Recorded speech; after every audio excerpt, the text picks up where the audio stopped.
Abasubuuzi mu katale ka Lugazi municipal basattira oluvannyuma lwa Lugazi municipal council okuba wansalisale wa ennaku bbiri okwamuka akatale kyokka nga ababagoba tebannabategekera kifo kituufu wakudda.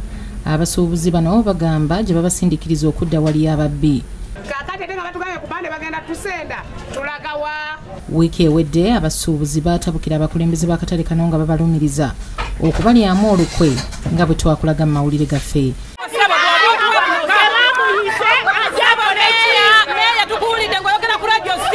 Tuzayo mu katale kano era abasuubuzi ne batutegeeza nga Lugazi municipal bwe yabadde ensalesale wa ennaku bbiri.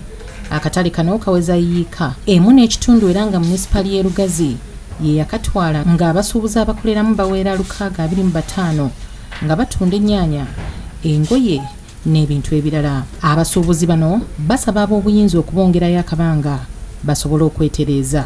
Tuneefe ng'abalokapusi tebatuwadde budde bumala kweteekateeka kuba ekintu bakitusuddeko leero niye batugamba mu nnaku bbiri tuveewo. Nze kyeŋŋamba bandituwaddemu kisinga bbiri kubanga ffe tutunda bivunda tetulina we tugenda biteeka. Katwongereyo ewiiki nga tutunda bintu bivunda tulina looni nga bwe bamaliriza eri tuva wano nga tudda wali. Tibagijja ku nnaku omusolo akakaga bakajjako mu nnaku amasannyalaze bagajjako batulekere munaku omwezi wetereze. Balayidde obutakkiriza abakulembeze ba municipal kwonoona maali yaabwe nga balangidde n'obutabafaako kyokka nga baabalonda kubayamba.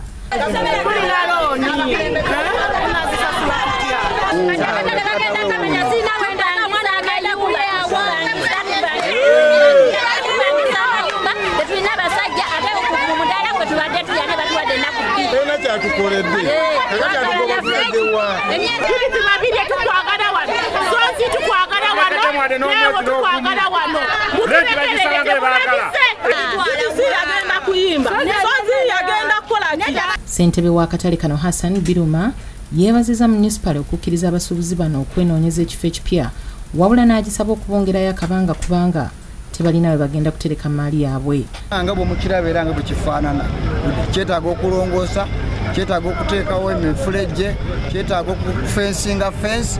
So tusaba batuweeyo ebbanga lya mwezi nga gumu tube nga tusobola okulongoosa ekifo kyaffe wano tusenguke peacefully nga tewali kavuyo konna kati ya gas. David Musisi Kalyankolo yakusakidde eggulire lino ku Bukedde TV.